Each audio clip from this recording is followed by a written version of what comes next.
Welcome to 20 days of teacher training, day 0. Over the next 20 days, I'm going to be sharing a range of tips and advice to support teachers on a range of different subjects, such as technology in the classroom, well-being, supporting with pedagogy, and all sorts of different ideas. So hopefully you can gain something to use inside your classroom.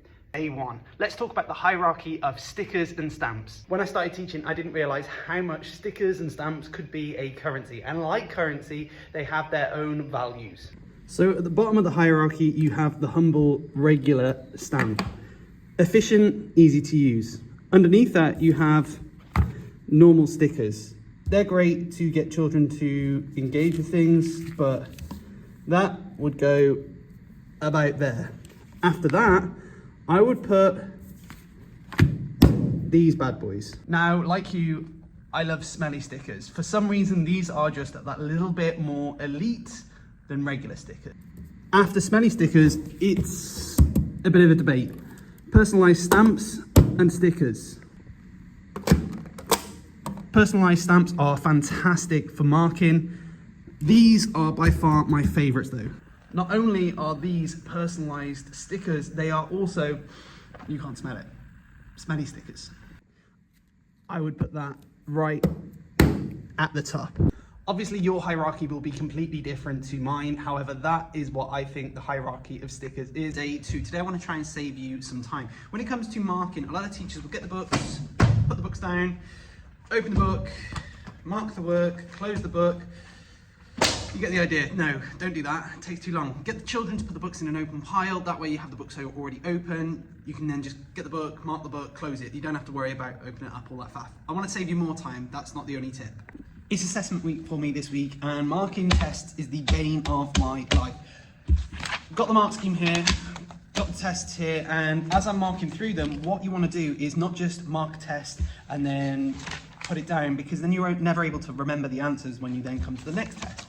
Mark one page, flip the page over, leave that page, and then go through. And what happens is, as you're marking through the test, you will memorize the answers. This is a veteran tip that a teacher told me who had been teaching for a while. I was like, why am I not doing that? It just saves so much time when you start to memorize the answers. On the last kind of 20 or so, once you've marked 10, you can just whiz through them. Again, saving you time. Hopefully those 2 tips are going to save you a little bit of time. Day 3, the key theory. The key theory states that every child has 7 keys that they must collect as they go through their education.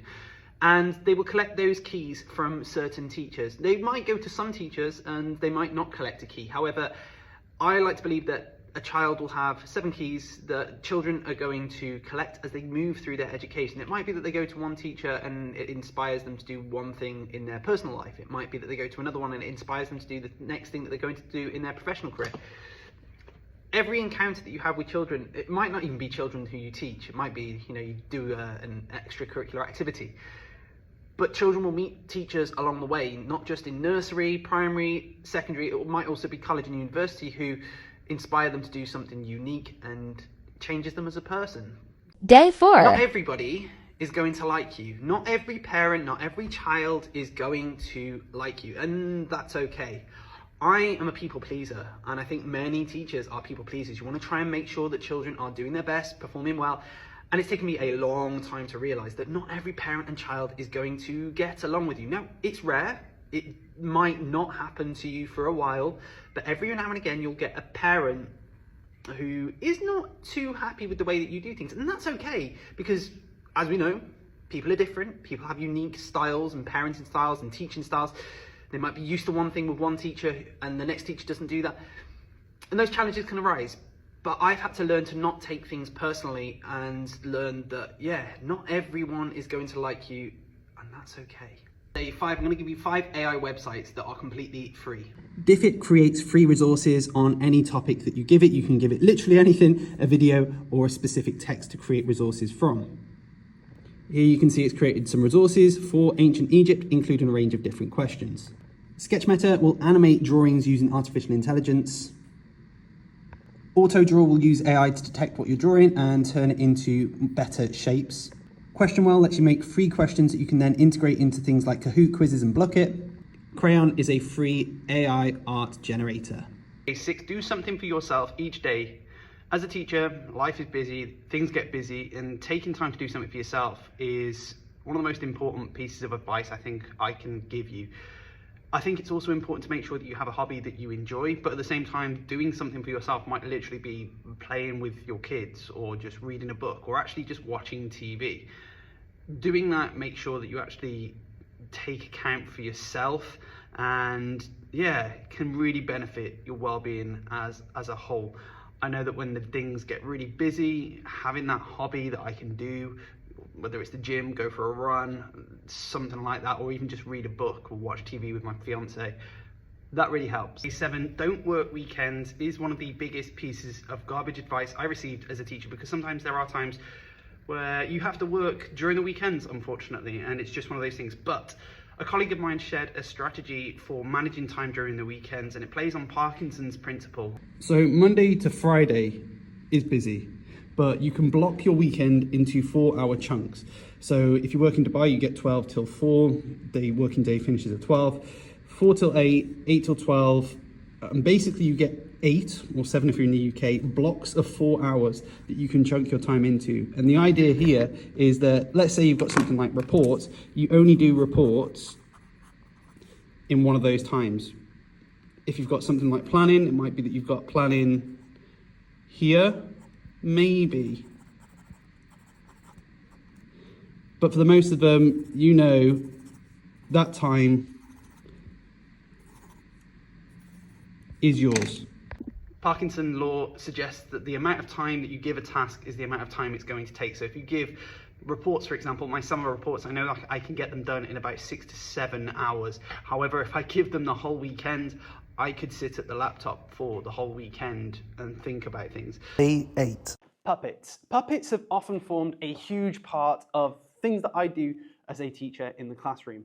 In the past, I taught year 2, and when teaching year 2, it's really quite straightforward to use puppets inside the classroom. The kids absolutely love it. They often think the puppets are real.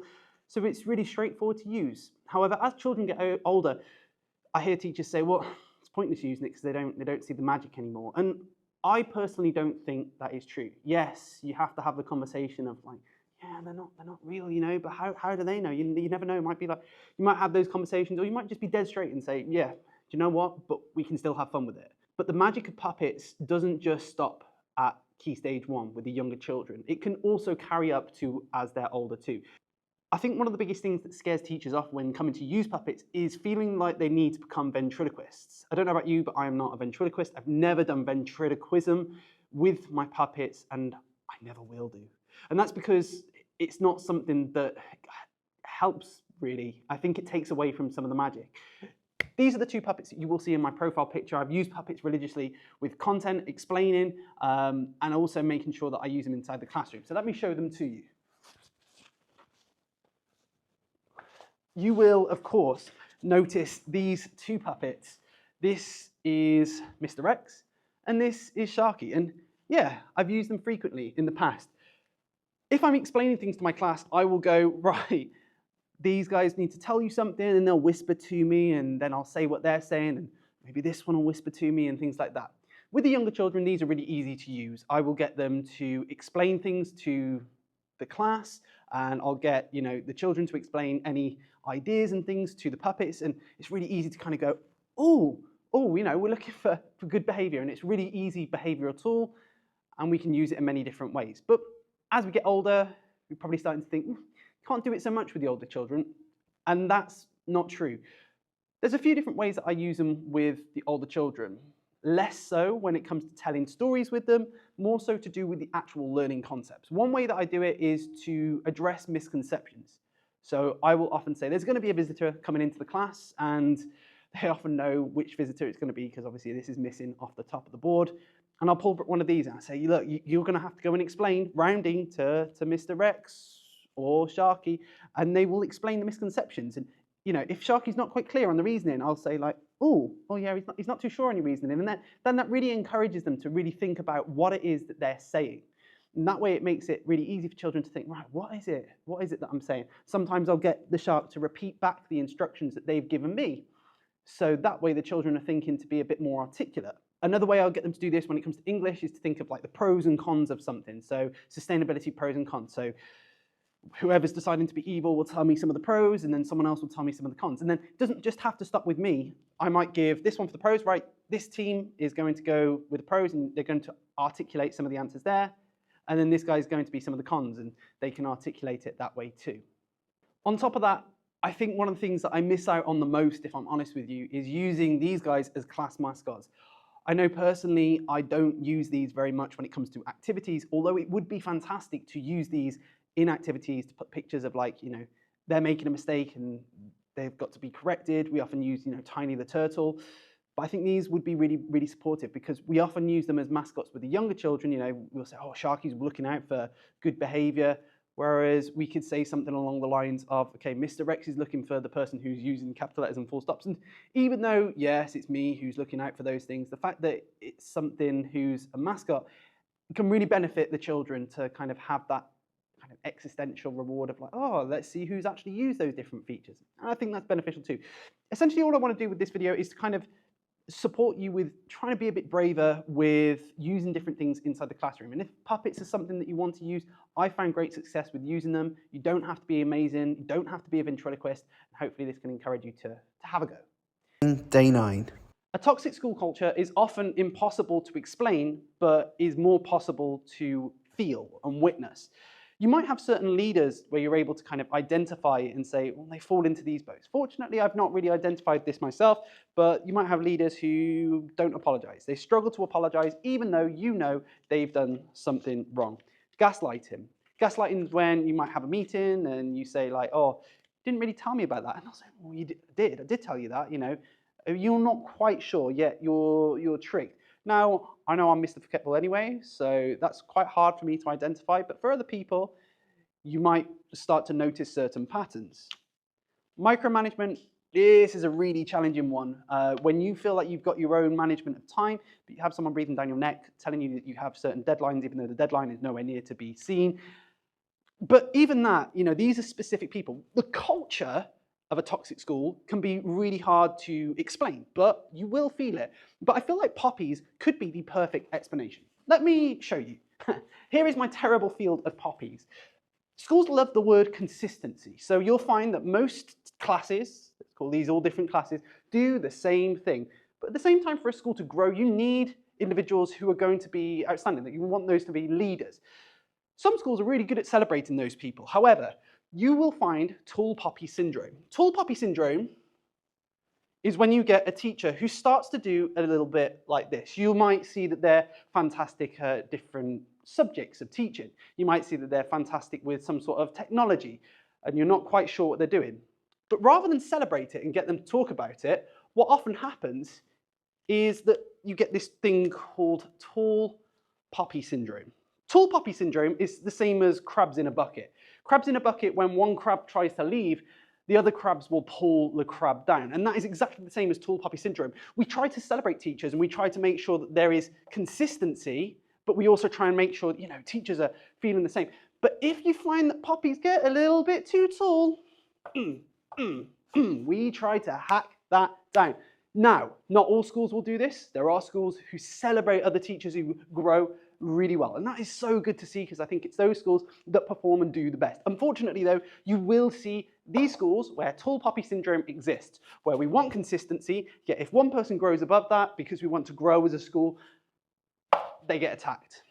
And that is not attacked verbally and all those sorts of things. There might be snarky comments in the staff room here or there. You might see whispering, you might witness certain things. And it's really hard to then find the motivation to continue to grow and to be that exceptional individual, because you feel like, what's the point? And it might just be, you get to that stage and you think, I'm not sure about this. It might be that you're doing something amazing, and rather be tasked and say, like, oh, you're doing this really, really well, rather than that be shared, you're asked to do more work, which can also be a real challenge, especially if that time is not given. And I feel like this is certainly something that I wasn't taught when I was in teacher training, but it can describe toxic school cultures. And hopefully it explains it to you. Toxic school cultures can be a real challenging thing to deal with, but hopefully this video has been somewhat useful. 10, let's show you 5 free websites for teachers. SlidesGo gives you lots of free templates for Google Slides. This is always a really popular one. Block It is an interactive quiz. You can create your own questions or use some of the ones that are available. You can then choose a range of different game modes to then play those questions. WeTransfer is perfect for sending big files if parents need to send you videos and things like that of home learning. Toy Theatre has loads and loads of different teacher tools available, such as stopwatches, times tables, and things like number lines too. Mathigon by Polypad is amazing for a range of different resources. Here's lots of different number tiles, number frames, different fraction bars, and the list really goes on. Day 11, here are 3 cheap items that have been a game changer for my teaching. This stuff is Magic Whiteboard, and you can see I use it on lots of different displays. And Amazon Alexa is super cheap nowadays when you find them on Black Friday sales. It's great for music, children can use it for spellings and loads of different things too. I've made a video on this as well. Finally, having so many different pen colors is brilliant for teaching, can really help with lessons where you need to identify features of text and all sorts of different things like that. Day 12, don't buy everything. I know I shared 3 really valuable items for me that are quite cheap in the last video, but you don't have to buy everything, because I know in the past I've been a sucker for buying things that I've seen other teachers use. This is one of them. This is the biggest waste of my money, I think, to date as a teacher. This is a stapleless stapler, and the way it works, paper, put it down, put this in, press it, he says optimistically, and it cuts a little hole like this, look, oh. And as you can see, things are already falling apart. So while this should be valuable, it's not, it unfolds. My point is this, don't just fall into the trap of buying things that people buy just because you see it online. Think about whether it's actually going to be worthwhile for you, because it is far too easy as a teacher to see something, buy it, and then realize how much money you are actually spending on your class. Fingers crossed, your school will actually resource you with things that you need for the classroom. Then if you realize you need something, then look at buying it. But until then, don't just fall into the trap, because I have done that in the past and I've probably wasted too much money on random bits and pieces that I don't need. In day 13, put things in writing. One of the greatest tips that I've learned over my time of teaching is to make sure that meetings that you have, whether it's with parents, staff, or other meetings in general, are followed up with writing. So if you have a Zoom meeting or a face-to-face meeting, after the meeting, you should come away and type up and say, thank you for the meeting about so-and-so. It was great to recap these different things. And what this does is put things into writing so that when you know you've had a conversation, you can then look back at that conversation. That person that you had that conversation with is more likely to be accountable to the actions that you agreed on within that meeting, because you've got it down in writing. This can be a time-consuming task, and it's one of the reasons why teaching can be time-consuming, but I would definitely say it is going to be valuable for you in the long run. Day 14, here are 2 keyboard shortcuts that are a little bit more advanced, but save me loads of time. The first shortcut is if you accidentally close a tab on the internet, you can press Command-Shift-T and then bring that straight back up. The next one is if you want to retain a certain writing style, such as Comic Sans in here, we would highlight what we want, press Ctrl-C to copy. We can then bring it onto here. If I press Ctrl-V, then you know it's going to just stay the same. So I'm going to press Ctrl-Z for undo, and then I'm going to press Command-Shift-V, and then the style is going to be copied over at the same time. In day 15, I'm going to show you 5 more free AI tools that are fantastic for teachers. Ideogram is great for creating AI text-based posters, which I now have in my reading area. PictoBlocks is a bit like Scratch, but for creating AI tools. Conquer uses AI tools to generate quizzes based on any topic that you enter. Scribble Diffusion will let you draw a picture, write a prompt, and then turn that into an AI picture. 11 Labs is a generative voice AI that helps you save your voice. Here is a voice you could use to save your teacher voice.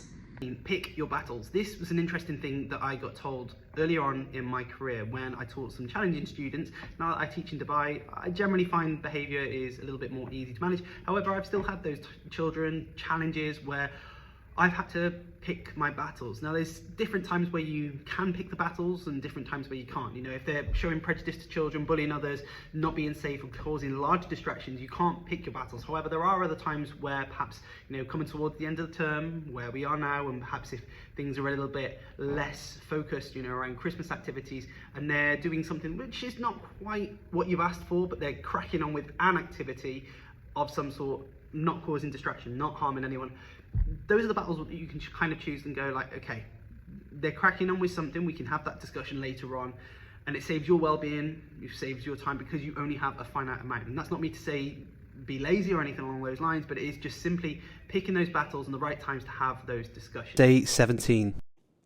When you get into teaching, you soon find out that there is an endless amount of different things that you need to do. So much so that the term infinity pool describes the profession quite well. Just like an infinity pool, there is an endless amount of water between the pool and the sea.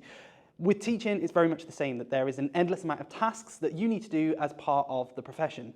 I know that there is always something I can do as a teacher, whether it be doing a little bit more of marking, next steps, all those different things, adjusting a display, updating a display, doing something to do with planning, changing something, making better resources. You can always do something, but at some point there needs to be a cutoff point because that is how teachers get burned out. And as a result of this, I've been able to think about a strategy that I've used over the past few years that's really benefited me with my teaching. And it's helped me manage different tasks that I need to do. Now, to be fair, I'm still not perfect with my tasks, but this is something that's benefited me and hopefully it can support you too. This is something that I've coined the 4-2 system. Now, when I started doing this, I would write this out, and what there is under each one is a different 2. So let me explain how it goes. We've got 1, 2, 3, 4. So under the first one, to do. The to do one is something that you have to do straight away. So I know that if I don't get these things done, then at the end of the day, I've got lots of different bits and pieces that I need to get done. So we've got things like marking. If I don't keep on top of my marking throughout the day, it ends up being a week that I've got loads of marking at the end, and that's how you get really snowed under when it comes to workload. Similarly with emails, my school has a 24-hour policy, so when an email comes in, I like to do something with it. And whether that something is one of the remaining 3s depends on the type of email, but I know that I need to do something with the emails, messages that come in. There's all sorts of different other ones, but most of the tasks throughout the day as a teacher can fall into this secondary category, and that is to do later. Now, you'll know that not everything as a teacher needs to be done straight away. Some things, like planning, can be done slightly later on. I know that I've got a week in which I can block out when I'm going to plan certain lessons. So on a Monday, I might plan the next Monday's lesson and Tuesday's lesson. And then on a Wednesday, when my next free is as a teacher, I might plan that out. If you have PPA in the UK, you have that time block that you can start to focus on those different things. Similarly with reports, I might look at certain sessions, and one of the videos that I've made in the past where I'm looking at how I'm going to utilize weekends or time after school to smash out different bits of reports, or whether I'm going to do that in the morning. But I'm not going to do it as soon as I find the guidance. Same time with assessments and things like that. I do have a little bit of leeway in terms of when I mark and upload those, but again, it depends on the deadline. But there are things that you can definitely do later, and you can section out your to-do list that way. Let me get onto this one. In my opinion, this is the most important one, but it's the one that I always find a challenge, because as a teacher, you always think that you have to be accountable for everything, and it can be a challenge to think about that. So this one is to delegate. Again, challenging. These are things like resources, and what I mean by resources is if I've got different bits and pieces to do, I can get someone like a teaching assistant to support with handing those different bits out or cutting different bits and pieces out. That can really utilize my time to support with this and this.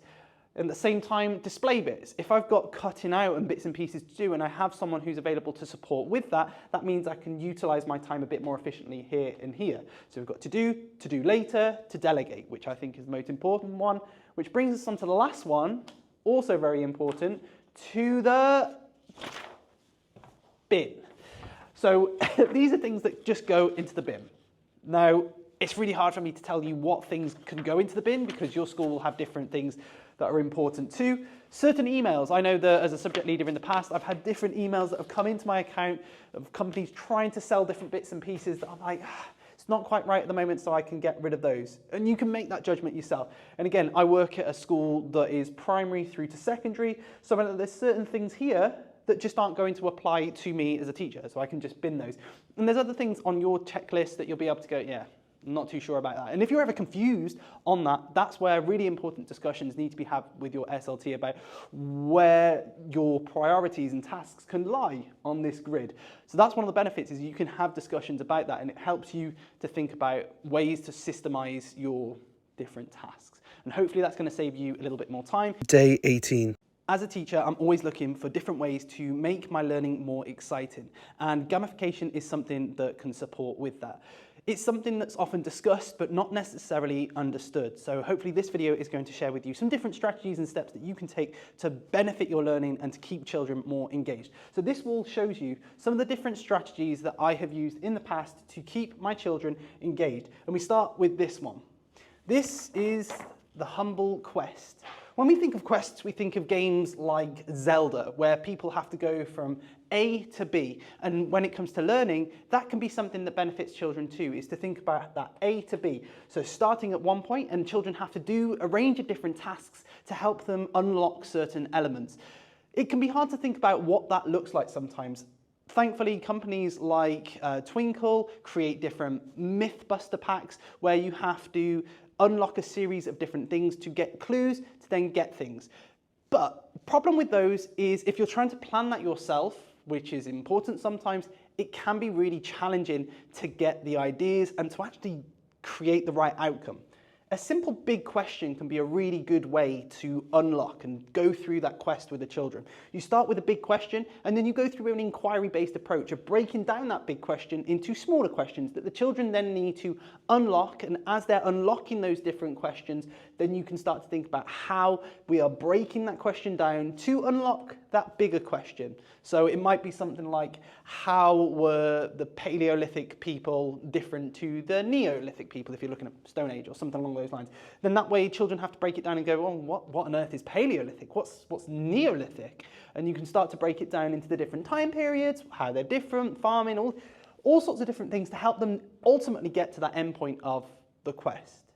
Next gamification principle is this one. This is badges and levels. Having specific levels that children need to work through to incentivize them to support their own learning. For example, do certain thing 5 times. In my class in the past, I'm thinking about games like Pokemon, where you have to gain a certain amount of badges to get a reward. Do X 5 times. I'm thinking the X would be reading, and I've had different displays in the past where children have to read 5 times at home or do something in the classroom 5 times to get that specific reward. And one of the best things to do when it comes to badges and levels is to have that final boss battle. So there's all sorts of different games that you can play. If you're thinking about times tables, you can play Around the World, which is a game where children go against each other, and the final person can go against the boss, and the boss being the teacher. And often you'd be surprised that the children are much better at times tables than myself. It happens, but that boss battle can be a really good element. You could have class experts who are really good at a certain thing. For example, if you've broken down something by those big questions, you could have that class archaeologist who's going to break that down, and they can quiz and question this archaeologist about whatever they're specialized in. And all sorts of different ideas there. And the 2P, just like you'll see in the games, is for 2-player. Now, of course, it doesn't just have to be 2-player. This is thinking about games and the way that you're going to mix up groups to get children collaborating, because collaboration can really benefit children for all sorts of different reasons and not just academics, but it can really help with getting children to work together and unlocking some of the things such as quests. One thing that I really think is beneficial when children are going through collaborative phases is having a second life. So if children get it wrong, it doesn't matter too much. Children can then have that opportunity to get a second life. What works well is if you've then got another person, let's say they've got something wrong and they are out of whatever activity they're doing, that second person has to work a little bit harder to then get them back into the game or back into the lesson that you are doing and get those tokens. And that really helps with that motivation and reward. Just a few different ways that you can think about your lessons and to bring a little bit of an innovation into your lessons, and hopefully this supports you with how to gamify your lessons break down what that word actually means a little bit further. Day 19. This is perhaps one of the most important pieces of advice for anyone who feels like they are an imposter at any point during their career and starts to doubt themselves, because I do that all the time. You were hired for a reason. Your school trusts you for a reason, and there is a reason why you're sat in the classroom that you are in now. And if you're ever having those times where you feel like you're not good enough, you have that what we call imposter syndrome, which is a big key term nowadays, remember that you were hired for a reason. And one thing that really benefits to support with that is to look for the facts. The facts being, you've got your qualification, you did really well in your teacher training, your class love you, the parents trust you, the staff at your school who you work with closely trust you. And just remember that you were hired for a reason, and try not to doubt yourself by thinking that. 20 days of teacher training, day 20, final day. I'm going to share 5 more AI tools that teachers need to know. Perplexity is one of the best tools for teachers to find information and research. Microsoft Bing Image Generator uses DAL E3 to create really comprehensive free images. MyHeritage is a really creepy AI tool that can animate old family photos. Quillbot does a great job of paraphrasing things really simply. Rifffusion is a great app for creating little riffs that can then be integrated into things like podcasts.